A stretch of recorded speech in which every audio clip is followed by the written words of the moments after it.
Welcome to the Heroic Tie series. I'm Jeff with the Halcyon Masters, and it is our pleasure to bring you the story of Koshka and OZO. High in the Cal Peaks, a group of humans made camp in Grangor territory. They blasted holes in the mountain in search for crystals and wealth. As we learn from Ringo's story, you do not want to upset a Grangor. In response to their trespassing, the human camp was decimated and only their children were spared.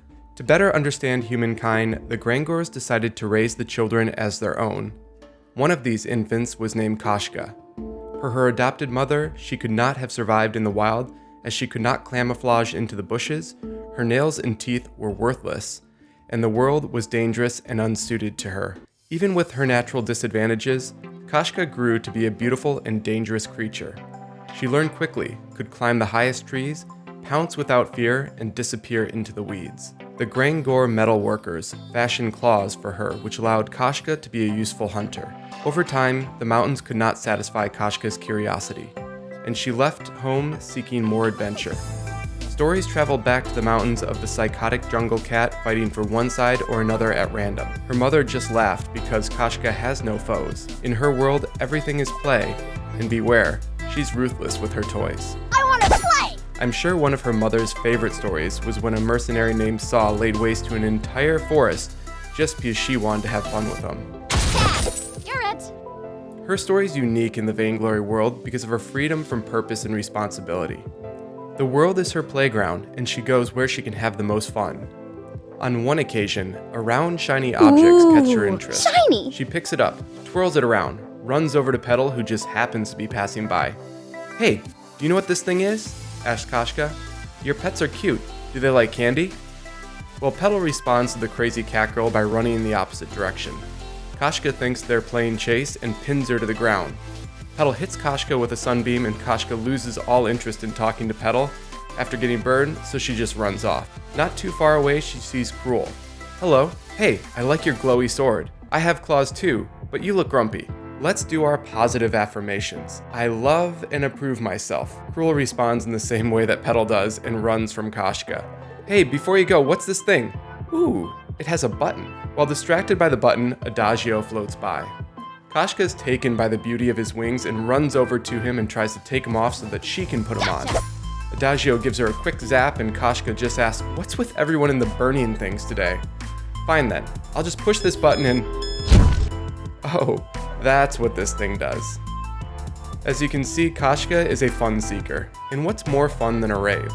That's right, Koshka was dancing the night away as Vox and Celeste threw their masked rager. The whole night was an epic story because Vox's music had everyone dancing. Celeste's light show was mesmerizing, and there was even a whole group in the same white outfit. At the end of the night was even more crazy because a machine man caught the DJ and the one that they call C-Last after they fell from the Ferris wheel. It's no surprise that Koshka's fun-loving nature would be the foundation of a great friendship with another slightly crazy and off-the-wall hero, OZO. Before we talk about OZO and Koshka, let's talk a little bit more about OZO. He's the king of showing off in. There are only two rules. Everything you say has to be true, and don't be boring. Well, a townie kid walked into the park with hopes of joining the carnival. He was immediately dismissed because he had no apparent talent, but the carny kid said if he could prove himself in showing off in, there might be a place for him. The townie accepted, and with a whoosh, OZO arrived to the carny kids chanting his name. OZO! OZO! OZO! Let the showing off in begin. OZO started off by saying, "One time I got hungry, and the sun looked delicious like a peach. So I bounced so high that I grabbed it, but everything went dark, so I threw it way back up there. Your turn." I stole a... Boring. It was OZO's turn again. "My parents were giants, but one morning my dad ripped a fart that blew an entire village away. Unlucky for us, a wizard woman in the village was so mad that she cast a spell that shrank me all the way down to this. Mama couldn't take care of me anymore, so she gave me to the carnival, but she did leave me with her wedding ring." OZO! My dad ran off and my mom cleans houses." "Oh yeah? My dad was the pet of the Raja. The Raja wanted a son so bad that Rana got pregnant with my dad." "Wait, you said your parents were giants." I did? Well, the true story is I never had no parents.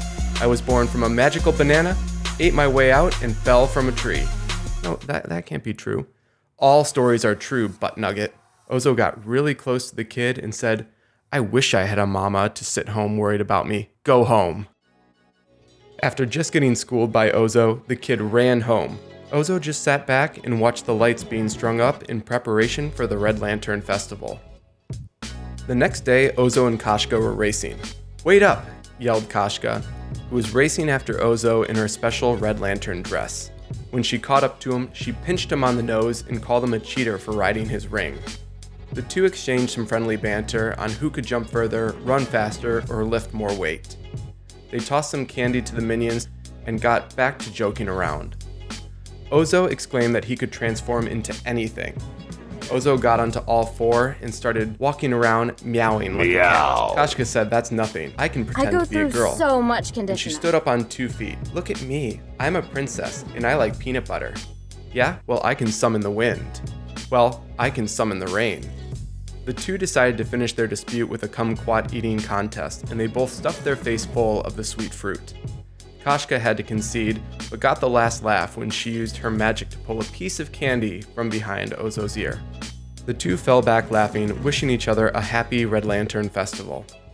Well, thank you for watching this episode of Heroic Ties. If you have not already, be adventurous like Koshka and press the subscribe button right here.